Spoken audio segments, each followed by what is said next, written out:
Hi everyone, it's been a while since I did the last video, but we're going to do the third part of the Just cover that I did about 10 years ago, and it's going to cover the solo portion. So we're going to start out with where it happens. Basically, after the second chorus, it's going to do that octave ascending part that you learned in part 1, and then it'll go straight to the solo. So it's going to go,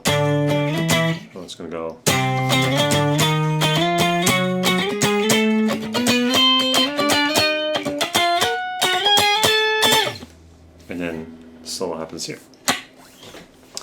And the beginning of the solo involves the two high strings. So you got the high E and the B. And it's going to be, firstly, I'm going to go through the notes. So the E remains 0, open, while the B string is going to be fretted starting at the 5th fret. And then it's going to go to the 7th, and then the 8th, and then the 10, and then 11, 12, while the entire time the E string is open. And with these notes, you're going to do this technique called tremolo picking. And that's kind of this rapid fire picking technique that just basically involves you using your pick and going up and down at a faster rate. And it can be hard if you never learned a technique or I'm not familiar with this technique, but basically you have a decent grip of your pick and learn to be able to kind of go against the resistance of the picks at a faster rate. It can be hard to pick through up and down at a faster speed because there's resistance of 2 strings. But over time, if you keep trying, if you keep slowly developing that, even if you just try 1 string, might be a little bit easier, right? But over time, try to get those 2 strings. You don't even need to play notes, just be able to pick it. And there's no like specific speed with this tempo. I feel like at that speed it doesn't really like follow a specific timing.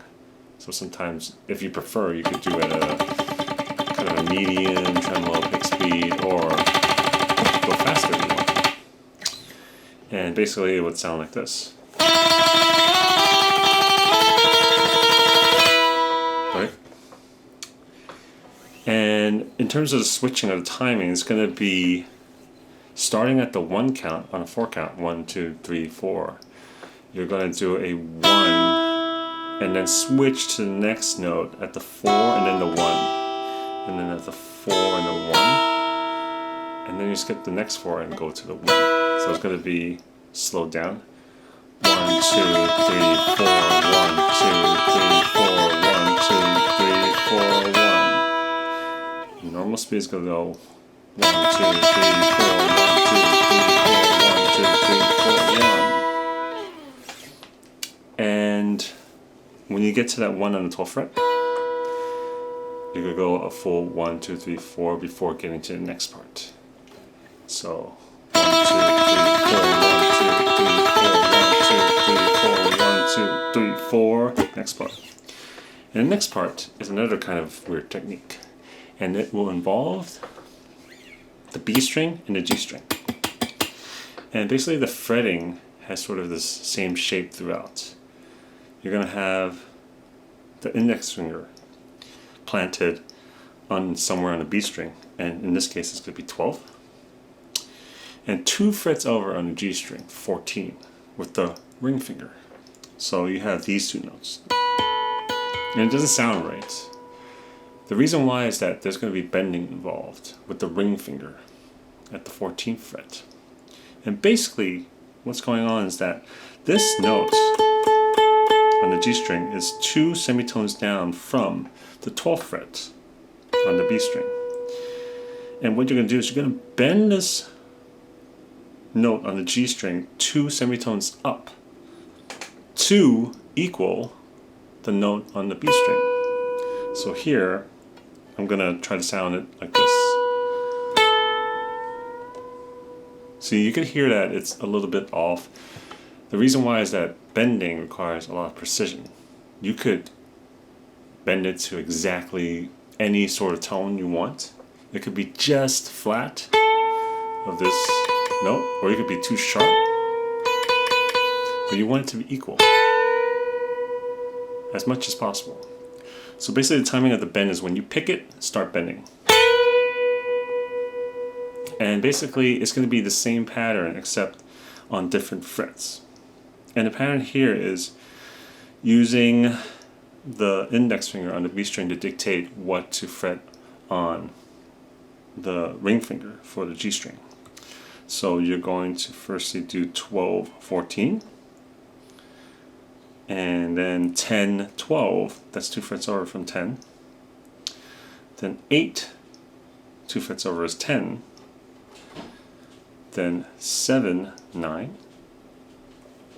Then 5, 7. And basically you're going to do the same thing. You're going to do the same exact bending up 2 semitones to match the note that's happening on the B string. So 2 frets down, 2 frets down, 1 fret down, and then 2 frets down. The notes are going to be, the tabs are going to be illustrated in the video, so it might be easier to see it numbered on the visuals. So it's going to go.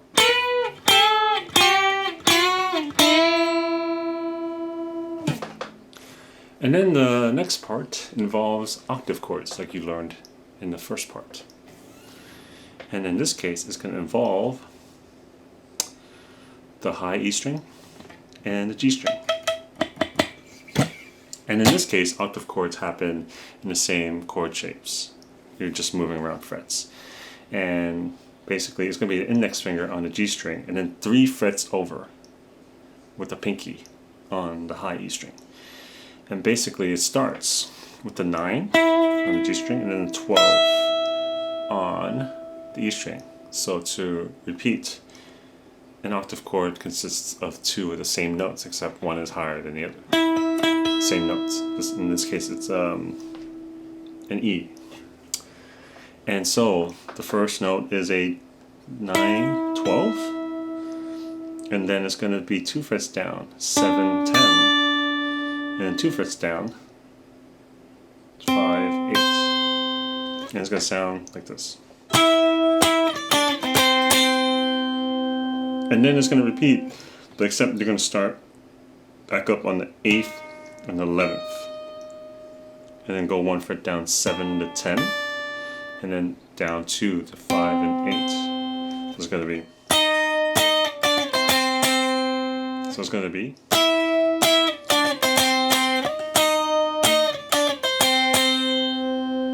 And next is a sort of sliding technique. Basically, you're going to go from the 3rd to the 6th, same shape, and you're going to slide 2 frets over with both fingers to the 5 and 8, and then you're going to slide it back down to the 3 and 6. So it's going to go, right? And then you're going to repeat the same thing 2 frets over. You're going to do 5, 8, sliding over to the 7, 10, 7, 10, sliding back down. All in one motion. So it's going to be, right? You're going to basically, the slide involves picking it once, sliding up, and then sliding back down. So the 3, we're going to do it from the 3, and then we're going to do it to the 5.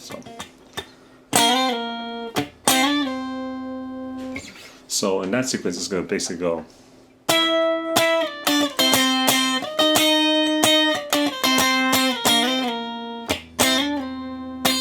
And it's going to repeat itself.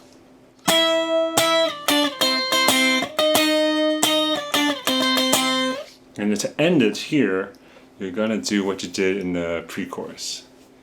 It's these major bar chords. Starting with the G, 3, 5, 5, 4, 3, 3.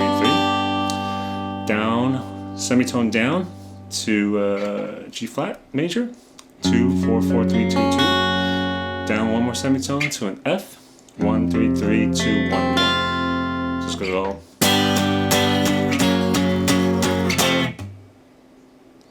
And that is basically the whole solo. So in sequence, I'm going to play it through, and this is what it would sound like. Starting, I'm going to go through basically right before the solo and then play a little bit after the solo. So it's going to be the chorus, the second chorus, and it's going to ascend after the second chorus.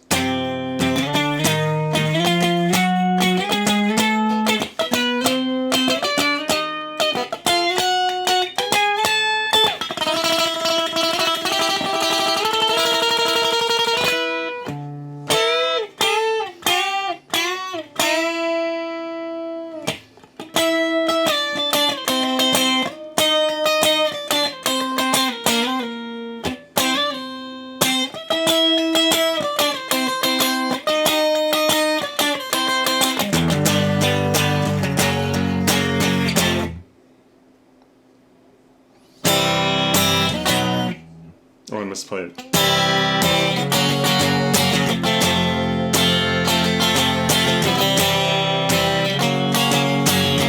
So that's the chorus, the last chorus. So that's basically the whole sequence of the solo. And it's pretty straightforward, I would say, overall. It's just that the solo does involve a couple techniques that you might have to pick up on, such as the tremolo picking, which might be new to you. I just say learn the right hand technique, because the fretting is simple. You're just moving one note at a time, but the right hand needs to learn to properly rapidly go up and down, right?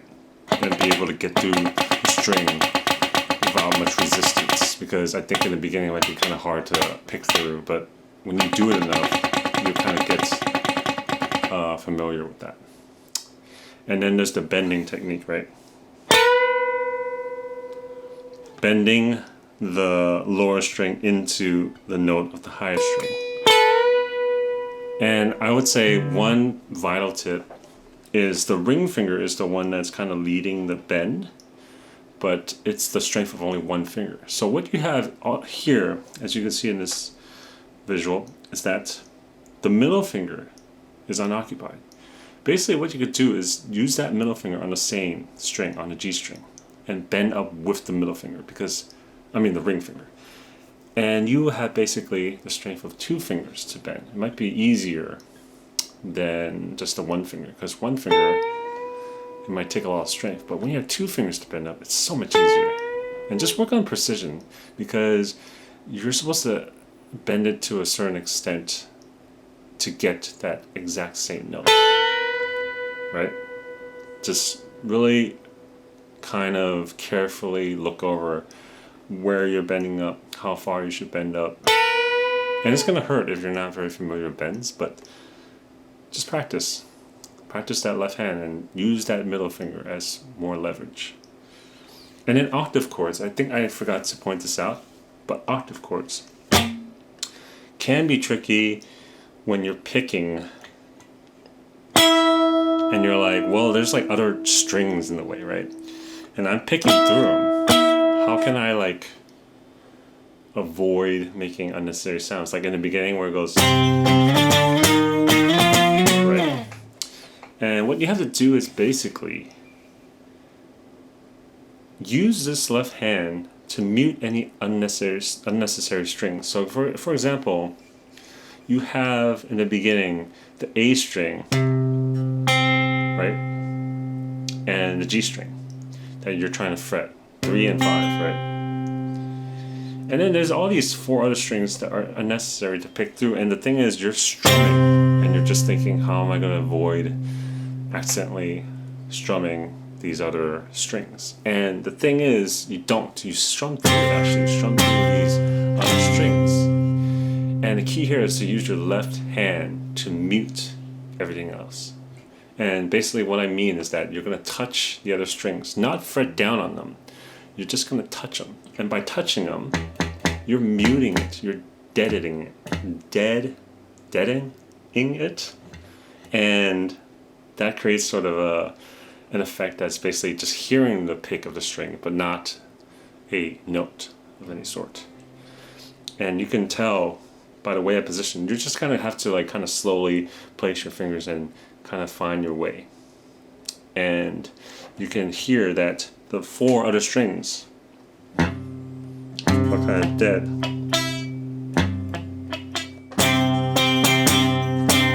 And it's kind of like you can maybe hear it a little bit, but these notes are too strong to kind of be overpowered. The other ones are kind of weak. Right? And it serves 2 purposes. Basically, you don't get the unnecessary notes, and plus, it kind of has a cool percussive sound. Right?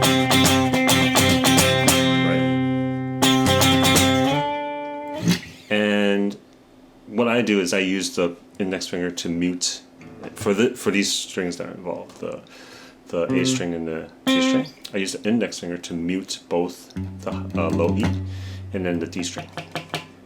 And then I use the pinky to kind of touch the bottom of this pinky, the lower part, to mute out the higher strings. So I think I also use my index to mute out this high E as well. So just use whatever you can with your fingers to strategically remove the other unnecessary strings. And what else? Oh, this bending thing sounds really cool just because I think it just creates this cool, dirty sound when you have 2 strings and one of them is bending up to the second note. And it sounds cool, clean, but when it's distorted, it's like freaking crazy. Let me see if I could demonstrate. So it's going to be...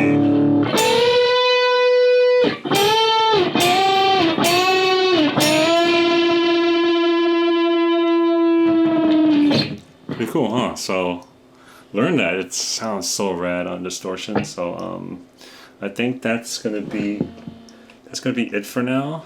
I think I covered everything in the solo, and from here I wasn't sure if I'm gonna do a part 4 because I thought to myself, doing part 4 is essentially it's just doing the cover of the song. I'm just playing the notes that we learned from parts 1 to 3. And then I'm just doing the whole sequence, and I'm just basically covering and I already did the cover, so I would think about it. I don't think it's really necessary, but maybe if I'm in a mood, I'll actually do another version of the cover, and just an updated version, I suppose, because it was 10 years ago. But I feel like with the first 3 parts, by watching them, you can really just get the gist of the song. And if you already know the song, you just kind of know where to play each part. So I'd say it's sufficient and you'll pick up on it. It's not too crazy of a song to learn. And if you feel like there's any questions that you may have, anything that's uncertain, feel free to ask me. I'll try my best to answer them. Otherwise, thank you for watching. I hope this has been helpful. I hope that this was enjoyable. I don't know if I'll do any more, but it's kind of cool to do something a little different. And if there's more requests to do other songs, I'll consider it. Because I think with this channel, I feel like I'll do more content as time goes on. There's always going to be more content on this channel. The frequency might vary, as you can experience just through the years, but I'll try my best to do more and more if there's demand for it. So thank you so much. Till next time, I'll see you guys soon. Bye.